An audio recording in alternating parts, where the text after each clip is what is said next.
Welcome to the Explainer. Today, we are putting on our forensic gloves and doing a deep dive on one of the IRS's most common and often misunderstood automated notices, the CP2000.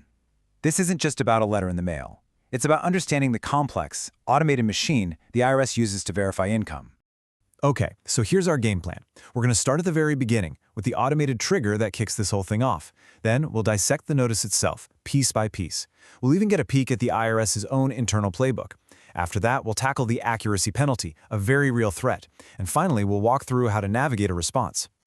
So first things first, how does this whole process even get started? Well, it begins silently. We're talking about massive computer systems talking to each other often for months before you, the taxpayer, have any clue that something's being questioned. You see, this whole thing isn't instant. It's more of a slow burn. And the really critical piece of this timeline is step 4, the system correlation. Notice that it happens 9 to 12 months after you file. Why is that so important? Because that's the point where interest under IRC Section 6601 officially starts to pile up on any potential underpayment. So, what's at the heart of a CP2000? It's basically a digital conflict between two colossal databases. On one side, you have the IMF, the individual master file. That's where your Form 1040 lives. Think of it as your sworn testimony. On the other side, you have the IRMF, the Information Returns Master File. This thing holds billions of records from everyone who paid you, employers, banks, you name it. When the computer finds a mismatch between these two, boom, an inquiry is triggered. And this is the very first digital footprint of that inquiry. Way before any envelope hits your mailbox, a transaction code 922, a TC922, gets posted to your account transcript. For a tax professional, this code is a silent alarm. It's an early warning that a return has been flagged by the automated Underreporter system, which gives you the chance to get ahead of the game and investigate before that official notice even goes in the mail. Okay, so the system has flagged an account. What's next? Well, after a quick review by an examiner, the CP2000 notice itself is generated. And we're going to deconstruct this thing, because trust me, every single section carries some serious legal and procedural weight. So, when you're looking at the notice, there are 3 absolutely critical sections to analyze. First, the header. That notice date is everything. It starts the 30-day clock ticking on your response. Second, the summary of proposed changes. This is the core of the IRS's allegation, their evidence against you. And third, the penalty section. This is where the stakes get a whole lot higher because it proposes penalties and really changes the nature of the entire inquiry. Now, I want you to look at this phrase. It might be the single most important line in the entire document. This is not a bill. That's not just a friendly reminder. It is legally operative. It means the amount they're showing is only a proposal. No tax has been formally assessed yet under Internal Revenue Code Section 6203. That's huge because it means a legal debt doesn't exist yet and all of your administrative appeal rights are still completely intact. And get this, it's not just one notice. The CP2000 is actually a whole family of notices, and you can find them all laid out in the Internal Revenue Manual. Each letter, A, B, D, E, is a signal. It tells you exactly where you are in the process, from that first proposal to recomputations after you've responded, and even informational copies sent after deadlines have passed. To really, truly understand what you're up against with a CP2000, we have to pull back the curtain and look at the internal rulebook. This is the playbook that governs the IRS tax examiners who manage these cases.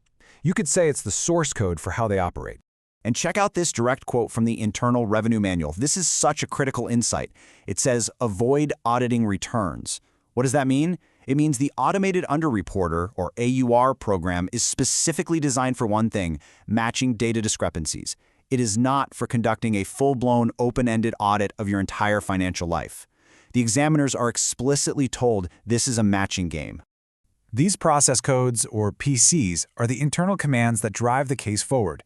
They create a digital trail on the IRS system. For example, a PC55 confirms that a CP2000 was created. A PC59 is great to see. It proves that your response was processed and the numbers were actually changed. And a PC79? That's a crucial save. It shows that a late response got there just in the nick of time to stop a statutory notice from going out.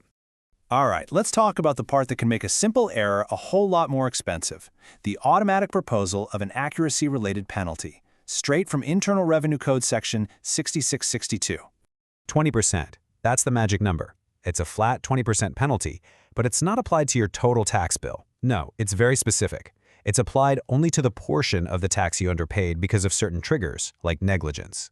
And the legal authority for this penalty comes directly from IRC Section 6662. Now, in the world of CP2000 cases, this penalty is almost always triggered by one of two specific things, which we're about to break down. So here are the two big triggers. On one hand, the IRS can assert the penalty for negligence. That includes any failure to make a reasonable attempt to comply with the tax laws. And you know what they consider proof of that? Simply forgetting a W-2 or a 1099. On the other hand, the penalty can be triggered automatically, no judgment involved, by the pure math of a substantial understatement. And here is that purely mathematical test. It is a completely mechanical trigger. If the amount of tax you understated is greater than both 10% of the tax you were supposed to show on the return and $5,000, then that 20% penalty kicks in. And because of something called the cliff effect, if you're just one single dollar over that threshold, the penalty applies to the entire underpayment. It's all or nothing. So we've done a full forensic breakdown of this inquiry. We know how it starts, what it looks like, and what's at stake. Now for the big question. What are your options when this notice actually arrives? Your response really boils down to three strategic paths. First, you can agree. Just sign the form, pay up, and the IRS will adjust your account. Second, you can partially agree, where you accept some of the changes but dispute others, providing evidence for your side. Or third, you can fully disagree, sending a signed statement and a whole package of documentation to back up your position. The one thing you cannot do is ignore it. That is the worst option, because it defaults to agreement and will absolutely lead to a much more serious statutory notice of deficiency. So what's the big takeaway here? The CP2000 system is, without a doubt, a marvel of automated tax enforcement.